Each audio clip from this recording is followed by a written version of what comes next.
Nu tæller det. Sådan der. Så er vi sgu tilbage igen, boys and girls. Der var lidt problem. 3, 2, 1, nu tæller den ned. Den er jo i gang for helvede.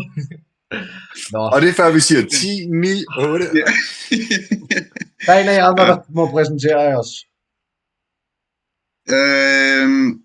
Jamen, velkommen tilbage til en, hvad der nok bliver en lidt kortere episode, men vi skulle også lige have den ind her en god søndag aften. Det er ved at blive sent for mig, men de to andre kan nok forlænge den lidt. Hvad skal vi starte med, gutter, og snakke med? Jeg tænker, Mikkel, du er lige kommet hjem jo fra Tyrkiet. Tyrkiet, ja. Skal jeg lægge ud med det? Ja, lad os høre.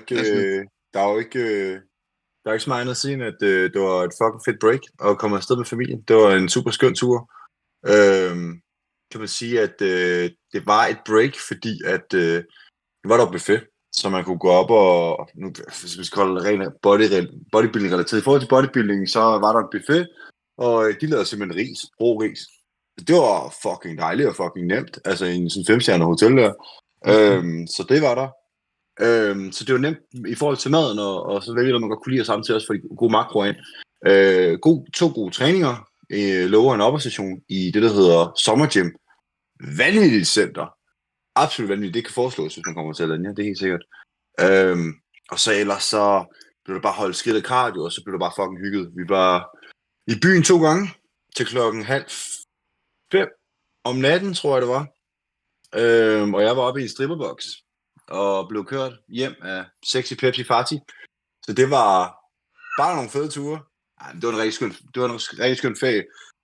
Og jeg synes lige, det gav sådan lidt boost til, at nu kan vi starte den prep her, og få den i hus. Synes jeg. Så. Fedt. Ja, så. Sindssygt. Jamen, jeg har jo også været på en lille rejse, eller på en lang køretur i hvert fald. Jeg var jo helt over i Sverige, over at besøge lille coachmand, og få lidt træning ind, og lige få kigget på, om der var lidt potentiale i den lille dreng. Det var positiv feedback. Jeg vil sige, mig og Karsten er ude at spise sushi. I shit you not. Jeg går op til ham, og så bestiller jeg 60 stykker, og han står bare sådan på mig. Did you say 60 pieces? Så var jeg bare sådan, ja. Han var helt overrasket over. Det er normalt ikke, man gør det. Men jeg tror seriøst, vi fik maden. Så vi tog et billede af, vi får maden 17:08, og 17:0, hvad fanden var den? 17:15, der har vi spist 30 stykker hver. Så det gik ud med mig hurtigt.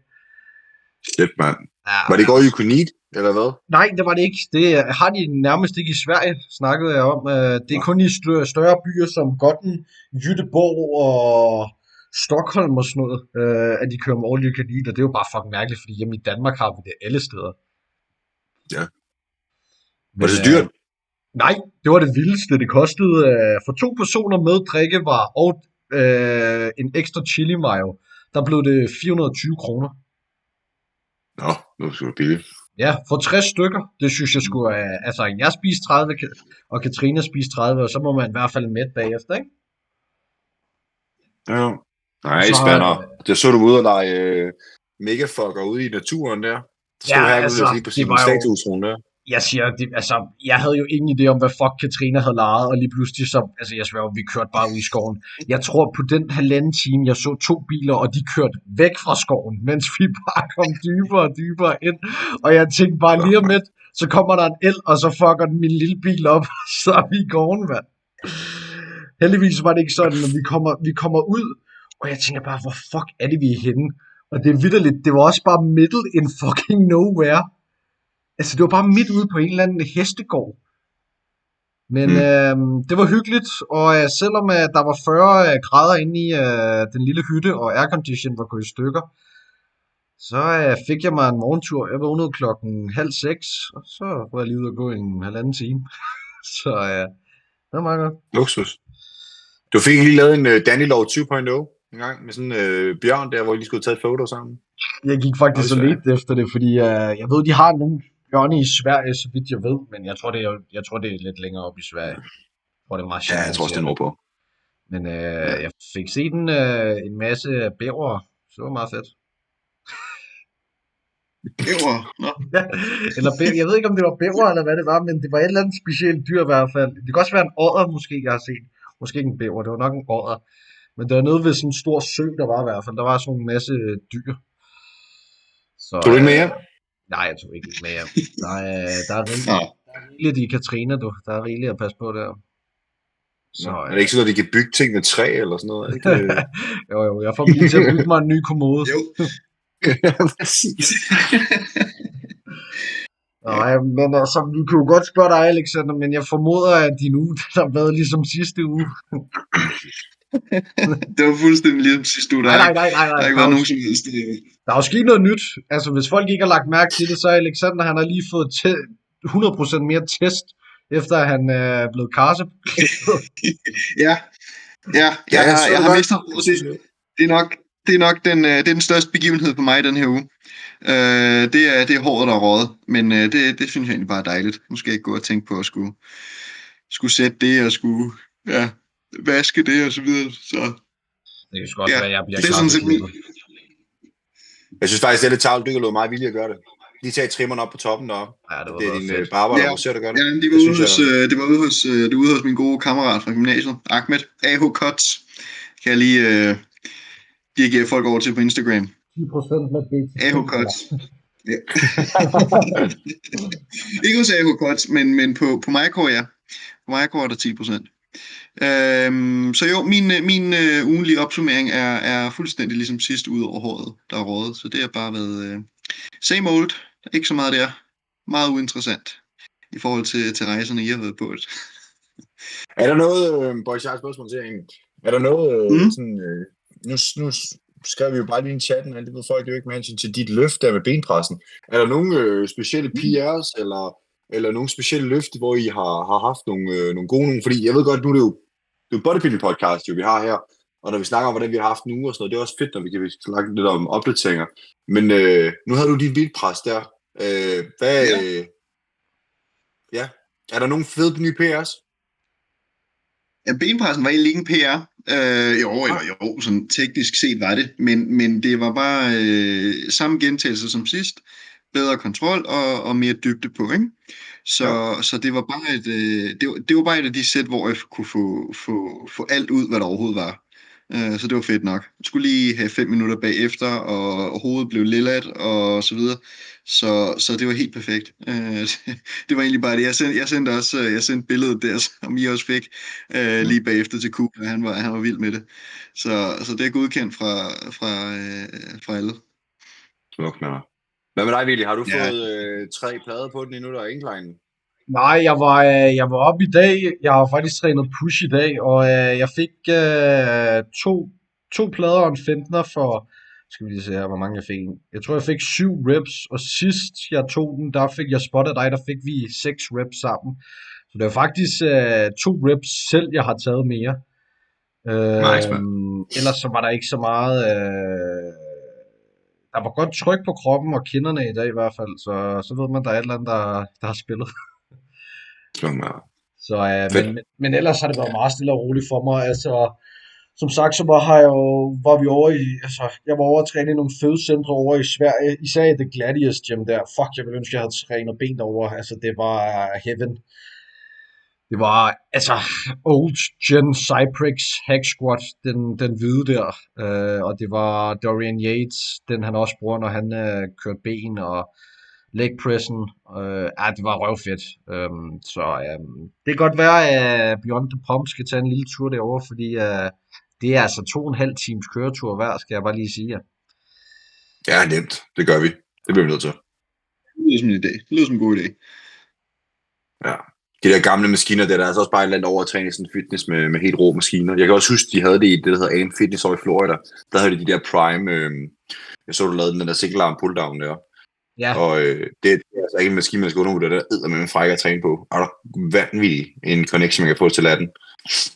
Altså, jeg vil sige, den slog i hvert fald single arm, altså den der pull-down, single arm pull-down for hammer strength gang 100. Der var ikke så meget der. Og så vil jeg også sige, jeg tror faktisk, den Nautilus shoulder press, jeg lavede, det er nok det bedste skulderpres, jeg nogensinde har prøvet. selve sådan, hvordan profilen lå, og hvordan du ligesom, jeg hader Prime, det der med, at du skubber sådan her op, i stedet for her, der var det 2 håndtag, du sad foran, og så lavede du presset op her. Altså for mig, så det var bare, det er sådan noget, det er ærgerligt, fordi når man kigger hjemme i Danmark, det er bare så få centre, hvor man finder sådan noget udstyr, hvor man bare går ind, og man bare tænker, I'm a kid in a candy store, altså. Ja, det er sjovt, hvordan det danske, sådan, de fitnesscenter, de holder så meget til hammerstring Gymnady. Altså, du kommer ikke så meget uden omkring de forskellige der. Men så er der de her små mekkaer over i Sverige, hvor der bare er Nautilus og Prime og Cybex, altså fyldt med det.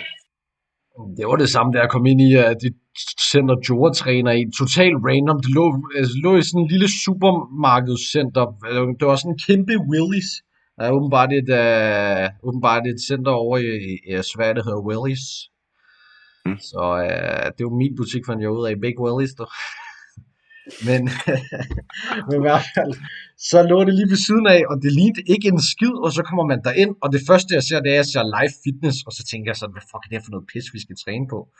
Så åbner han en dør ind, og så går man ind i de rigtige træningscenter, og så var der bare Nautilus og Cyprex Smith-stativ, og gammel Jim Leko, og first gen hammer strength presse, og altså, ja, det var ligesom at gå ind i en gavebutik. Jeg tænkte også bare, fuck, må det være fedt at træne her til dagligt, ikke? Altså. Jo. Der fik jo lige en gyldne billet til Willy Wonka chokoladefabrik der. Ja, det følte mig i hvert fald. Men det er sjovt, fordi når man tænker på,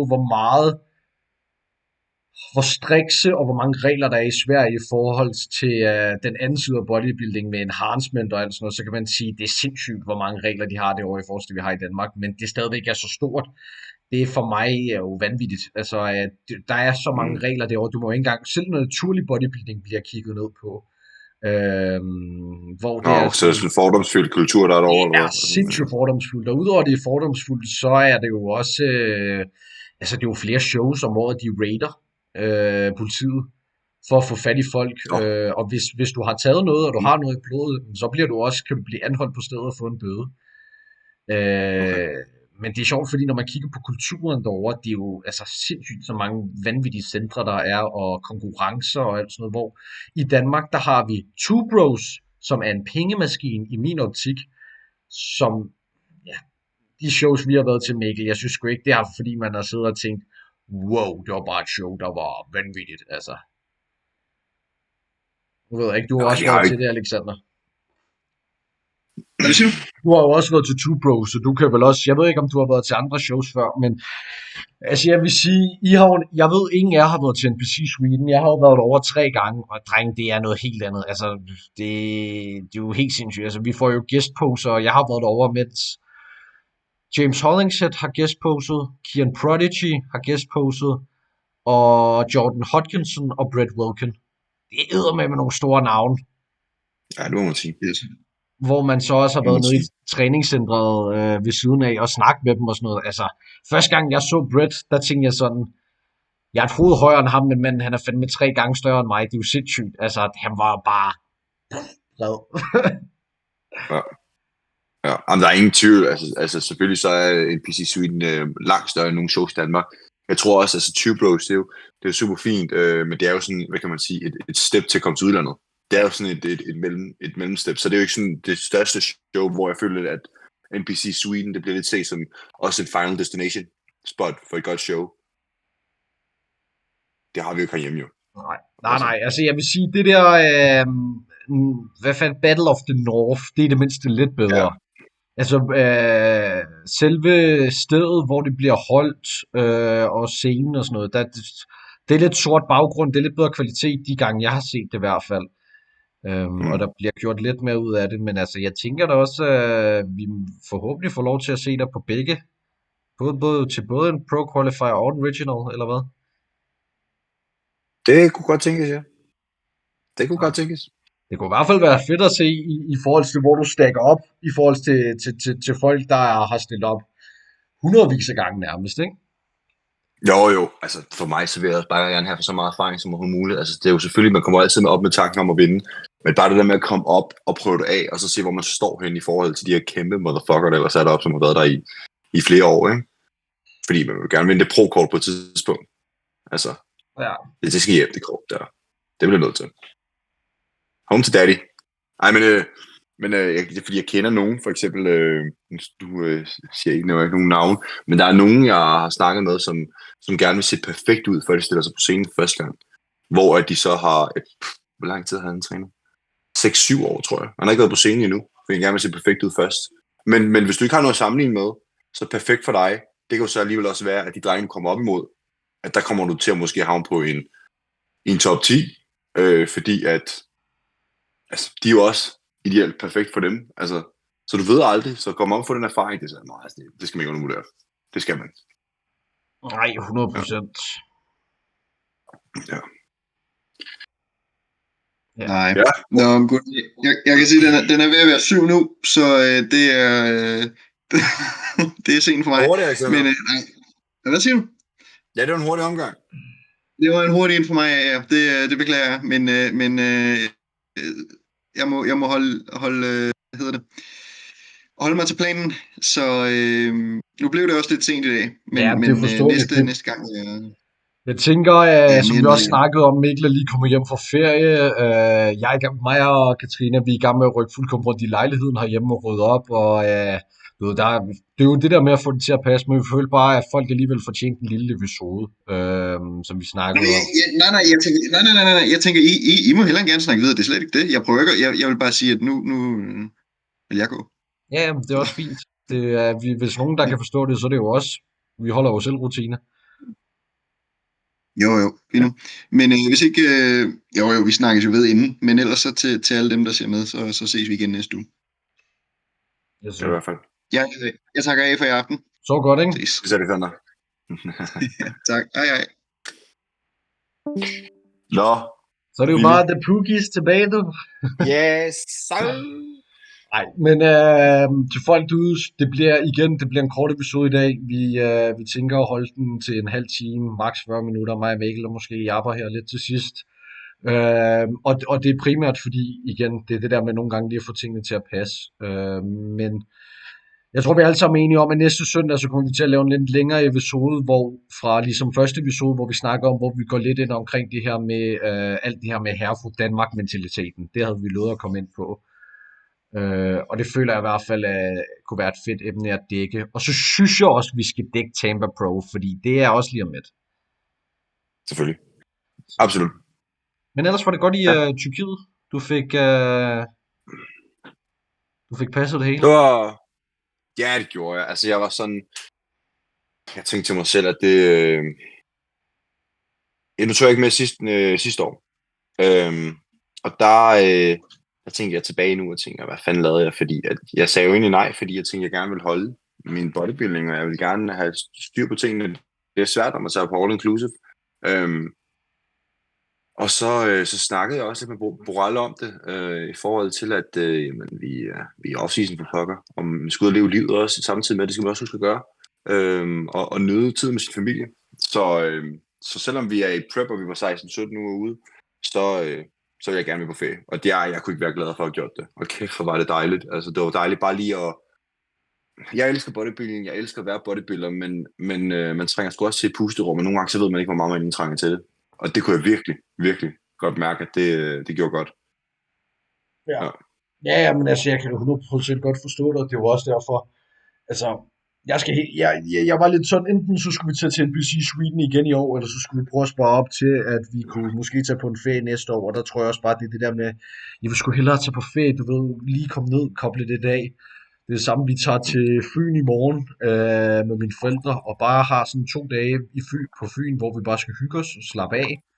Og det synes jeg også bare er rart, det der med, at man kan bruge sin ferie på at komme lidt væk, og så ligesom sige den standarde hverdag, som man alligevel elsker, men man også godt kan mærke er hårdt på en anden måde, fordi det er ikke bare fysisk hårdt, det er også psykisk hårdt, fordi det er jo det samme hele tiden, du har en rutine, du fastholder der mange ting, altså selvom jeg har haft ferie her nu i den uge, så er jeg har lige haft nogle dage, hvor jeg er gået sent i seng, men så er det i seng senest noget klokken 12, og så er det op klokken 8, så jeg får mine 8 timer, fordi eller så når man ikke sine måltider, og man når ikke sine ting, og du ved, det skifter sig jo ikke, bare fordi det er ferie. For mig betyder det ikke, at jeg skal gå i seng klokken 3 og stå op klokken 12, så ved jeg i hvert fald ikke, hvordan jeg skal kunne nå alle mine ting.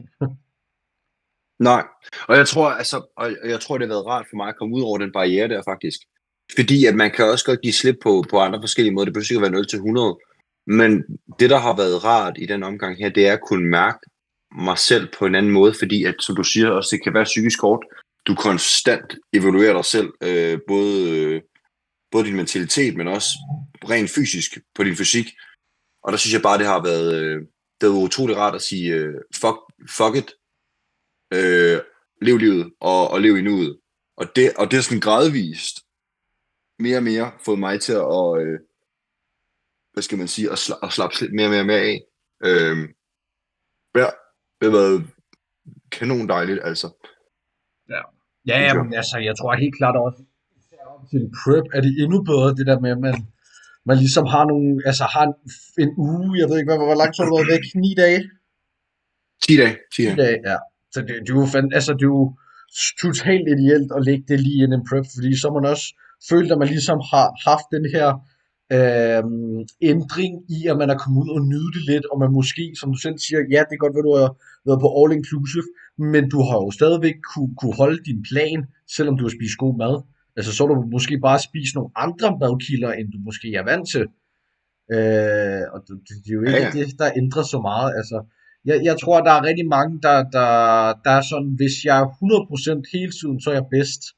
Men hvis man lægger mærke til det, så de bedste bodybuildere i verden, de har altså også perioder, hvor at de tager en lille uge, eller de tager en periode, hvor at de er dem selv, og de er normale mennesker, fordi det er der også brug for, ellers så går du sgu død i gamet på et eller andet vist tidspunkt, i hvert fald efter min egen holdning. Ja, jamen det gør man bare. Altså fordi også det der med, at hvad man tror der er optimalt, er ikke altid, hvad der er det mest optimale. Fordi for eksempel, så kan man jo sige nu, der vil det nok været med en Airbnb, hvor jeg kontrollerer maden, og du ved alle de andre faktorer med bodybuilding. Men for mig føler jeg, at det har været mest optimalt faktisk at tage den her ferie her, fordi at det kan godt være, at fysikken så er faldet lidt på afveje, men mit hoved er i en meget, meget bedre position til at fortsætte prep og gå all in på den prep. Helt klart. Også fordi, som du selv lige sagde på her, du er i off-season, det var nemlig lige nu, at I faktisk skulle bruge for, at kroppen den skulle afstresse, måske lidt af den her inflammatoriske del, du har holdt lidt væske, eller et eller andet, fordi du måske har været lidt presset, og der har været alle de her ting, preppen starter snart. Så jeg tror faktisk, det kun har været en positiv ting, og for at være ærlig, altså jeg tror ikke, din form har ændret sig overdrevet meget. Jeg tror egentlig kun, det har været positivt, at kroppen lige har fået lov til at få et par dage, hvor den bare har fået 100% rest, fordi igen, vi smadrer jo også vores CNS-system. Altså, kroppen bliver jo fucking kørt over ved hård træning 5 gange om ugen, ikke? Altså, det er jo intensiv hårde træninger, hele tiden bare køre på, og når man så ikke gør det, så laver du mad, eller går skridt, eller laver cardio, eller prøver at planlægge videre til at lave noget andet end lave content. Altså, det er jo meget forskellige ting, ikke? Jo, 100%. Ja, altså. Men jeg vil også sige, altså hovedet har jo også været der. Det er jo sjovt det der med, selvom man giver slip på den måde der, så er du stadig i det. Altså for eksempel så når jeg kan jo ikke ligge stille, det er også lidt, jeg er en high base, altså jeg kan simpelthen ikke ligge stille. Men jeg har været med til alle aktiviteter på hotellet. Altså jeg har både spillet beachvolley, og jeg har spillet vandpolo, og jeg har været med til at stå på et paddleboard midt i poolen, hvor jeg skulle ship på den. Det gjorde jeg 3 gange. Jeg har været med til sådan noget wellness, hvor du skulle balancere på det her paddleboard her, og så skulle du strikke med numsen op med benene op med armene. Det kunne jeg kraftedeme ikke finde ud af. Det kunne jeg fandme ikke finde ud af. Men det er bare, pointen er bare i det, at selvom at man ligesom giver slip på det hele, og så er der alligevel stadig en lille del i sig selv, der sådan følger automatisk de her små rutiner, man har. Så jeg har været i meget bevægelse, og jeg har spist 4-5 gange om dagen. Ja. Så. Ja, men det er jo det, altså selvom man er jo nok lidt man er nok lidt skadet, kan man godt, det kan jeg godt kalde det, fordi det kan godt være en positiv ting også, fordi jeg har det sådan, selvom man ikke rigtig føler, man kommer ud og er bodybuilder som sådan, så er man det jo stadigvæk, lige meget hvor man er. Ja, det var lige daddy, du lige skulle sige en gang. Jeg kan godt se, at han stod sådan, shit. Ja. Ja, ej, men ja. Det skulle, men jeg vil sige faktisk, at nu har det lige været, der var lige 4-5 dage, hvor at mausen, den faldt mig ikke gad at lege med. Man plejer til at lige have laktasepiller her, fordi jeg har lidt problemer med mælkeprodukter. Og dem havde jeg så ikke flere tilbage af. Og der tog jeg så et alternativ. Og det ved jeg ikke lige, hvor godt det er at købe på tyrkiske apoteker, sådan et alternativ til laktagepiller. Fordi at jeg ved ikke, om det var så mælkeprodukterne, eller om det var selve pillen, der gav nogle problemer. Men er der sindssygt af en shitmave, jeg har haft, mand. Så der jeg kommer tilbage igen i dag, jeg kan mærke, at der er ingenting i dag, for eksempel. Overhovedet, nu har jeg så ved at købe de laktagepiller der. Men jeg er faktisk på samme vægt, som da jeg tog afsted. Jeg er på præcis samme vægt. Jeg er 0,7 kilo over min samme vægt. Men jeg er fladere, og blødere ved jeg ikke helt. Jeg tror bare, det som du siger, noget væske, der skal lige falde af, og så skal vi lige ind i rutinen igen med træning. Så tror jeg faktisk, at vi heller ikke kommer så meget på arbejde. For at være helt ærligt. Nej, altså det er jo det. Altså 10 dage kan jo for helvede ikke. Altså med mindre du havde spist som et svin, så har du måske bare taget væske på. Men altså, du skal jo spise mange kalorier over dit maintenance, hvis du skal tage bare fedt på. Og jeg tror også, det er det, folk misforstår nogle gange, når man tager på ferie. I min optik, er du på ferie, så er du på ferie. Også selvom du er bodybuilder. Det kommer an på selvfølgelig, hvis du er bodybuilder, og du er i prep, og du tager på ferie, så er det noget andet. Men hvis du er i off-season, og du alligevel æder 5-6.000 kalorier om dagen, hvis du så æder 500-600 kalorier ekstra i frugt, eller du spiser en sodavandsis med din familie, eller du måske går ud og spiser noget kylling og nogle kartofler, der måske er vendt i noget olie, eller du ved, altså, jeg føler bare, det er sådan nogle små ting, hvor det er sådan noget, en gang om ugen, altså en gang om ugen om året, altså en uge om året, det kommer sgu ikke til at ændre alt det andet progress, du laver, og hvor meget du vil vedligeholde dine ting. Overhovedet ikke. Det er også derfor, jeg er jo en kæmpe fortaler for, at man har et off-meal. Altså, det ved jeg, der er mange bodybuildere, der er imod, men jeg har det sådan, for eksempel for mig, og i hvert fald mit forhold, så er det sindssygt vigtigt, at mig og Katrina stadigvæk kan lave mad sammen og tage ud og spise og sådan noget, fordi man skal også huske, at det er en meget egocentreret sport, bodybuilding, og det vil det altid være, fordi det er hele tiden dig, der skal være i fokus, fordi det er din progression, det er din mad, der skal laves. Og det er jo dit ansvar. Der er jo ikke nogen andre, der gør det for dig. Der er ikke nogen andre, der laver din cardio, eller laver din mad, eller spiser din mad, eller træner, eller alt det her. Så jeg tror også, det er derfor, for mig har det altid været vigtigt, at dem omkring dig, der støtter dig, altså hvis du ikke engang kan gå ud og spise et måltid en gang imellem, så synes jeg også bare, at man måske, ja, jeg ved ikke, jeg tror bare, at man måske bliver for indlukket, så det kan desværre også bare ødelægge flere ting, end det kan gavne. Jeg ved ikke, hvad dit perspektiv er på det der. Jeg skal faktisk lige sige det, Willy, for jeg forstår dig 100% godt, og jeg tror også, det er det, jeg prøver at komme ind på tidligere med, at give slip på sig selv, for at mærke sig selv. Det er lidt sjovt, det er sådan lidt ironisk, men det er sådan, den her med, at de ting, jeg har lagt op på min Instagram, de her posts her med, hvor at jeg både er flyvende på aktiviteter ved poolen, og jeg er ude og fest på Club Havana og sådan noget, det er en del af mig selv, som jeg ikke har set i lang tid, men som jeg er rigtig glad for. Og jeg tror, at bodybuilding ret hurtigt, ikke noget man gør automatisk, eller noget man gør med vilje, men den ligesom lægger lidt beslag på nogle ting omkring dig selv, fordi du er så fast i en struktur, du er jo lidt en robot, og følger en fast livsstil hele tiden. Så jeg tror automatisk, du lige så stille vil lægge lidt en skygge på nogle af de sider af dig selv. Og det var bare rigtig rart, at kunne give slip, og så faktisk mærke mig selv igen. Og det er også det, for eksempel et off-plan kan gøre, det er ligesom, at du ligesom lige kan trække vejret igen, samtidig med, at du også faktisk får noget ud af det med din nærmeste, så du også har dem med, fordi ellers så du kommer til at lukke alt væk fra dig. Altså det kan man jo ikke undgå, hvis du 100% går en vej hele tiden. Ja.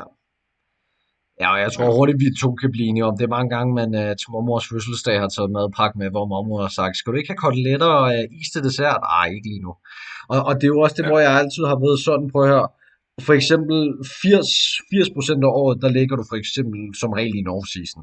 Og så 20% af året, så er du en prep. Og det er jo fair nok, at i eventuelt en prep eller et cut, at du så har de her 15-20 uger, hvor man siger, jeg er striks med det er sådan her tingene skal være. Jeg skal være en robot, så jeg kan få nogle resultater. Men jeg føler også selv, for mig for eksempel, jeg spiser 4700 kalorier på high days lige nu. Hvis jeg tager en af mine 1100 kaloriemåltider og skifter det ud med et hjemmelavet måltid, mig og Katrine har lavet, så er det jo ikke fordi, at hvis jeg får lidt ekstra fedt eller et eller andet, så er det ikke fordi, jeg vågner op dagen efter, og så er det sådan, shit, al min progress den er smidt ud, fordi jeg spiser noget andet end 380 gram ris og 200 gram kylling. Altså, og jeg tror også, det er det, jeg helt klart gerne vil i hvert fald få ud af den her podcast, det der med, at vi kan snakke om andre ting. For jeg ved, Alexander, han er helt anderledes.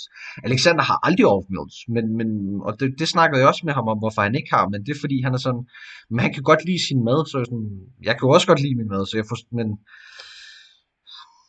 jeg tror, det er meget forskelligt, hvordan man ser på det. Og det er derfor, jeg helt sikkert også vil tage den videre med Alexander, for jeg ved, at han har sikkert et helt andet perspektiv på det. For jeg ved, det er noget, mig og ham har snakket meget om, for jeg er en stor fortaler, det der med, at når man har en partner i hvert fald, at man så er fleksibel, kan jeg vel godt sige, at man ikke er så begrænset. Fordi jeg tror desværre også, at det kan udfordre lidt din partner, og en partner i bodybuilding, det er guld værd, hvis du har den rigtige. Ja, absolut.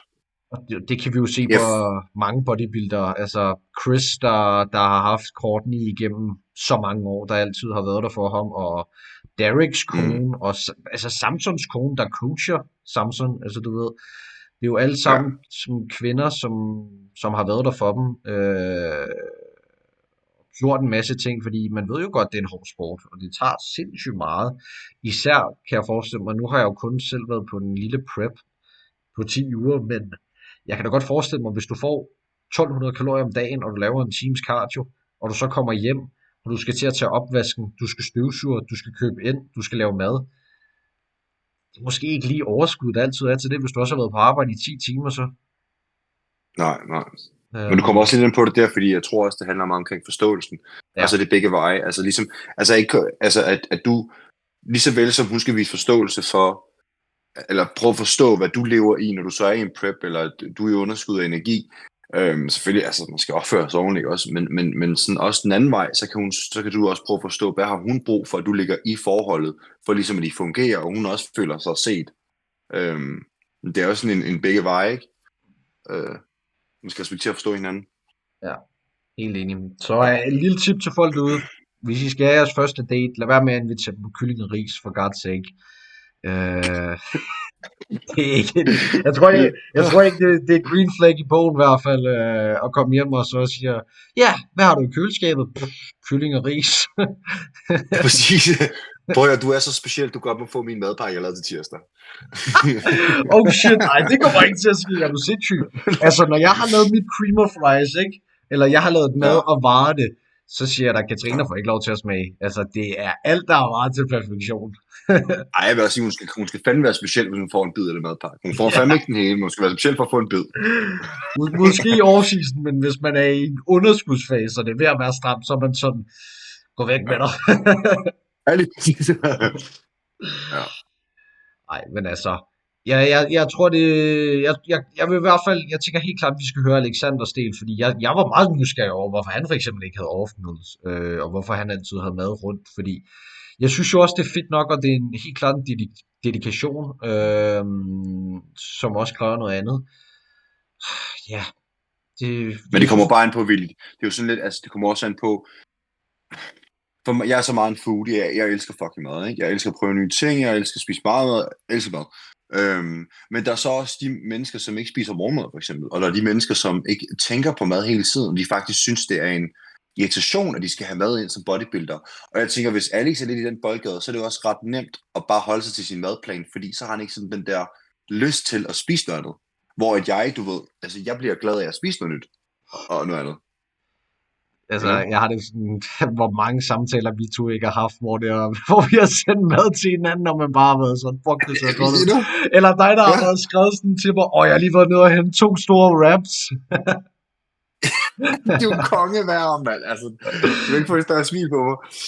Altså, jeg bliver en af de der kærester der, hvor at, de laver den TikTok, jeg ved ikke, om du har set det, hvor de sådan, this is him taking pictures with me. Og så er det sådan et eller andet sådan, this is him out fishing. Og så smiler han bare fucker meget mere, når han er ude at fiske, ikke? Ja, det har jeg godt set, Det er dig med mad, så. Jeg er fuldstændig, bro. Ja. Men jeg tror også, det er det. Altså, jeg har været en fed dreng i hele mit liv, så jeg tror også, jeg har altid været glad for mad. Så for mig er det jo også sådan, altså når jeg har spist meal 1, så er jeg sådan, jeg glæder mig allerede til at spise meal 2. Altså, selvom man æder fucking meget mad, så er det sådan, så sidder man og tænker, fuck, det bliver lækkert. Og jeg tror også nogle uger, der har det sådan, nej, jeg gider, altså, hvis jeg ikke har nogen grund til det. Hvis jeg alligevel er alene hjemme hele ugen, så spiser jeg heller ikke off meals, fordi så er jeg sådan, jeg spiser alligevel så meget mad for tiden, så for mig der er det sådan, det er ikke fordi mad siger mig så meget, når man får så meget efterhånden. Og jeg får ikke engang meget i forhold til, hvad jeg ved, folk får derude, men 4500 kalorier er alligevel ret meget hver dag. Det kan man Det er god mærke chat i en gang hvert fald. imellem. Ja. Ja. Men jo, altså men jo, altså hvis Alexander, jeg glæder mig til at høre hans side af historien også. Men man kan sige, hvis han ikke er i den boldgade, hvor han tænker konstant på noget, ligesom vi gør. Ja. Eller som jeg i hvert fald, jeg gør. Så kan man så sige, så det er jo en ulempe, hvis man så begynder at begrænse sig selv, hvis det er derfor. Du ved det der med, at det er optimalt at holde sig til sit mad. Men det kan også være, Ørs kom lidt ind på det, at det her med, at fordi du holder dig 100% til din kost, og du begrænser dig selv i at gå ud og spise noget, som du craver, det gør dig ikke til en bedre bodybuilder. Det gør dig faktisk omvendt til en bedre bodybuilder at gå ud og spise noget, du nyder, fordi det gør dig godt. Ja. Ja. Helt enig. Jeg har hørt, at det har Urs preachet meget, og jeg elsker Urs. Jeg er kæmpe fan. Altså, der er en grund til, at jeg har 2 billeder af nøgen af ham. Eller ikke nøgen, han har trunks på, men 2 billeder af ham i mit soveværelse. Ja, det var sådan en måde at bruge AI på, ikke? Så nej, men altså, jeg føler igen, han har også altid preachet det der med, at gå ud og fucking spise noget mad, hvis det er det, altså, og det kan man jo også se på hans stories, når han lægger op sådan ud at spise, især i hans off-season, så er han tit ud at spise med kammerater eller andet, hvor det er sådan, det er også bare så fornuftigt at passe sine sociale relationer, og så har jeg det igen, hvis man så er en person, der måske bare arbejder, og så tager hjem og træner om morgenen, ligesom Alexander er, og han måske ikke alligevel tager ud med venner så meget, eller gør alle de her ting, så giver det jo også god mening. Fordi jeg tror da også, hvis jeg ikke besøgte mine forældre meget, som jeg gør, eller jeg ikke havde en kæreste, eller jeg måske ikke havde kammerater, jeg mødtes med, så tror jeg måske også bare, at jeg havde været i min egen lille boks, og så bare passet mine ting, fordi jeg gider ikke at sidde og spise et eller andet måltid alene. Jeg gør det jo for den sociale relation. Ja. Ja. Det synes jeg er svært for mig, den der, fordi jo, jeg vil gerne gøre det for de sociale relationer, fordi jeg lever jo netop i den der lidt lille boks, jo, for jeg har jo ikke nogen kæreste, eller nogen sådan, du ved, faste rammer, jeg skal forholde mig til konstant, eller jeg ved ikke, hvordan jeg skal sige det. You know what I mean. Ja. Men jeg kunne godt finde på at tage op og spise sushi. Jeg synes godt, det lyder fucking underligt. Jeg kan godt finde på at tage op og spise all you can eat sushi alene, og sidde og se en film. Altså, jeg ved godt, det lyder fucking underligt, men det er bare, du ved, det er bare et break for mig, og det er noget, jeg godt kan lide at gøre, og det er noget, der gør mig godt. Men det var ligesom og til nytår der jo. Ja, der gjorde jeg det. Ja. Altså, ja, næsten, jeg tog det med hjem, ikke? Men efter her med Tyrkiet faktisk, efter jeg kom hjem, jeg har lavet sådan en lille aftale med mig selv om, fordi, du ved, det er netop ikke de små ting, der gør den største forskel. Og det ved jeg også godt, jeg har godt vidst. Men, du ved, jeg tror bare, at når man er på sådan en tur, som jeg lige har været, den ferie der, så oplever man også egentlig, hvor godt sådan nogle ting egentlig gør. Altså, man skal slet ikke forestille sig, hvor meget godt det egentlig gør, at man gør de ting, som man har lyst til. Altså, jeg ved godt, det lyder lidt mærkeligt, fordi det er ikke, fordi jeg ikke har gjort det. Men jeg har bare nu fundet ud af, hvor vigtigt det egentlig er, at jeg gør det. Ja. Så, ja. Ja, jeg tænker, vi slutter den af der, i hvert fald på det emne, fordi det vil være sjovt at høre Alexanders side af det, og hvad han tænker, fordi jeg tror, det virker til, at vi to i hvert fald er ret samme tankegang på det. Så jeg tror, det bliver meget sjovt at høre et helt andet aspekt på det. Ja. Jamen, skal vi gøre det, Willy? Hvornår er det Tama Pro er? Der er 2 uger til, tror jeg, så vidt jeg ved. Okay, så det er weekenden efter søndag næste... Ja, det må det være. Det er i hvert fald snart. Nick, han lagde et billede op her for nylig, hvor han skrev 2 uger ude, så jeg tænker, det må være snart. Jeg ved ikke engang, hvem der holder showet, fordi der er jo Tampa Pro her. Juli den 30. Den 30. juli. Så det er jo lige om lidt. Ja, det er jo faktisk om 10 dage. Ja, så det passer jo faktisk perfekt med næste podcast. Altså, så kan vi sidde og snakke om for der er jo nogle ret spændende gutter, der skal med. Altså, vi har jo Patrick Moore og Nick Walker og James Hollingshead, Charles Griffin, og så har vi ham her, Joe Palacio, som har som i hvert fald selv mener, at han godt kan slå Nick. Jeg må indrømme, jeg kan ikke se, hvor han kan slå Nick, men altså, hvis han Jamen, har selv du hørt det mener nye det. RP, har du hørt det nye Real Bodybuilding podcast afsnit, Nej, jeg har ikke fået hørt det hvor han er endnu. med? Joe, han deltager i det. Og det er faktisk Okay. rigtig, rigtig fedt at møde ham som person også, fordi ja, der er nogle sider af ham, som ikke kan slå Nick, men der er nogle ting til hans personlighed og hans måde at være bodybuilder på, der faktisk godt kan gøre, at han vinder den. Og det er i forhold til, hvordan preppen den ligesom forløber sig, hvordan han er som menneske i preppen, modsat til Nick. Og det er bare ret spændende at høre om. Ja, altså jeg har lige hørt Jay Cutler på vej til Sverige, der hørte vi faktisk. Jay Cutler han har jo også en podcast. Der har han også lige haft en episode med Joe, og der forklarer han jo faktisk også omkring altså hele hans liv, og hvordan han kun har stillet op til sådan noget 6 shows i alt, eller sådan noget. Han har jo ikke stillet op til særlig mange shows, fandt jeg ud af. Han stillede op til et naturligt show, blev nummer 2, så stillede han op som enhanced, og vandt Mr. California, og så tog han et år af, og så vandt han USA's, og så stillede han op til Chicago Pro, blev nummer sidst, og så året efter, så var det så Texas Pro, hvor han blev nummer 2 til Ja. Jordan. Ja. Det er fandme ikke mange shows. Ej, det er det. Det er fandme sindssygt. Men altså ja, det er helt klart et emne, vi skal dække næste gang, for jeg føler jo også sådan en som... Altså i min optik, så føler jeg sådan en som James Hollingshead. Han helt klart kunne gå ind og surprise mange. Især fordi, hvis han kan bringe det look, som de havde til Portugal, så kan han eddermame også... Altså han kan ikke slå Nick, tror jeg.